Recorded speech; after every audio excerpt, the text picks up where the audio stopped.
Welcome to That's the Word, wholesome tales for the whole family. I'm Father James Yamauchi.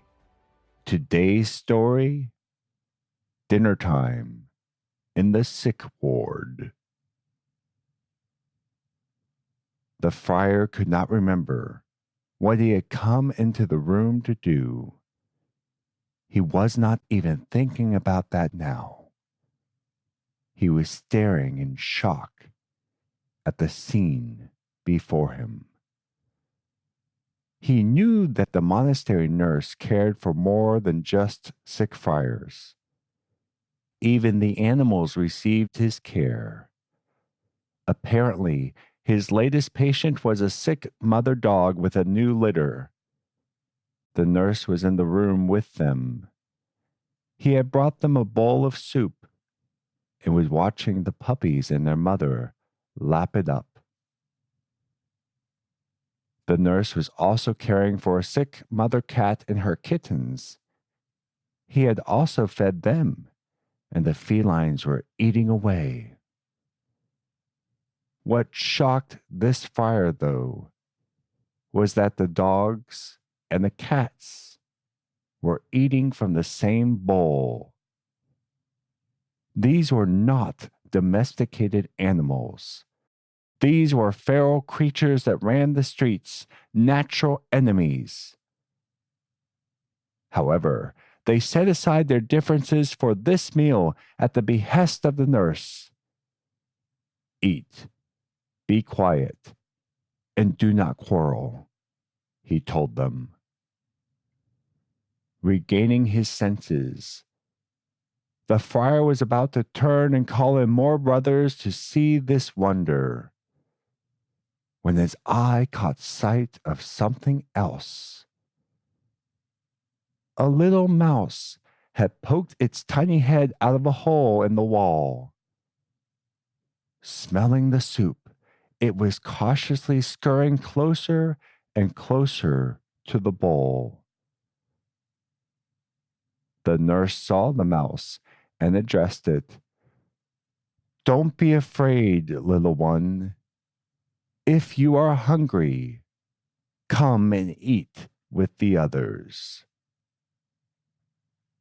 Without hesitation, the mouse bounded over, jumped on the edge of the bowl, and began eating right between the dogs and the cats.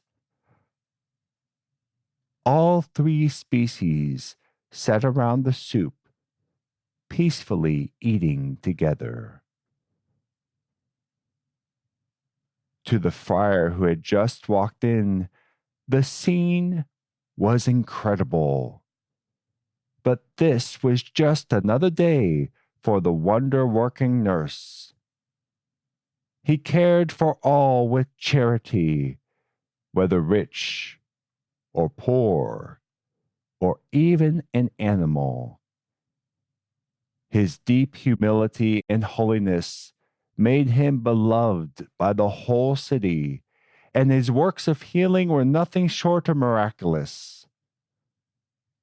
The monastery nurse, Dominican friar, and patron saint of domesticated animals, named Saint Martin de Porres. And for this week, that's the word. The topic of today's story was suggested by Sue on Instagram. Thank you very much, Sue. We really enjoy getting to know more about St. Martin de Porres. That is so true. We've told many stories about Dominicans on this podcast, and I wonder how many people, when we mentioned at the end of our story that our subject was the patron saint of domesticated animals, how many people gravitated to St. Francis of Assisi rather than St. Martin de Porres? I really don't understand why we do the blessing of the animals on St. Francis's feast day, given how tenuous the connection is between St. Francis and animals versus how strong the connection is between St. Martin de Porres and animals. My question is, how long have we been blessing animals on the feast of St. Francis of Assisi? And depending how long ago that started, who was that person? And I would love to have them have a PR position because they really know how to promote something that affects not only Catholics, but even non-Catholics associate St. Francis with animals. So one thing I think is important, we talked about St. Martin de Porres and his connection and care for animals, and we mentioned his charity toward all. But I think it's worthwhile talking a little bit more about him and why was this person from a remote area of the world declared a saint? Contrary to how it may sound, St. Martin de Porres was not holed up in a monastery hidden from the world, partially because of his humility and his wonder working. He was a great miracle worker. When people get stabbed in the street and they're brought to you and you put your hand on them and they're healed, word gets around.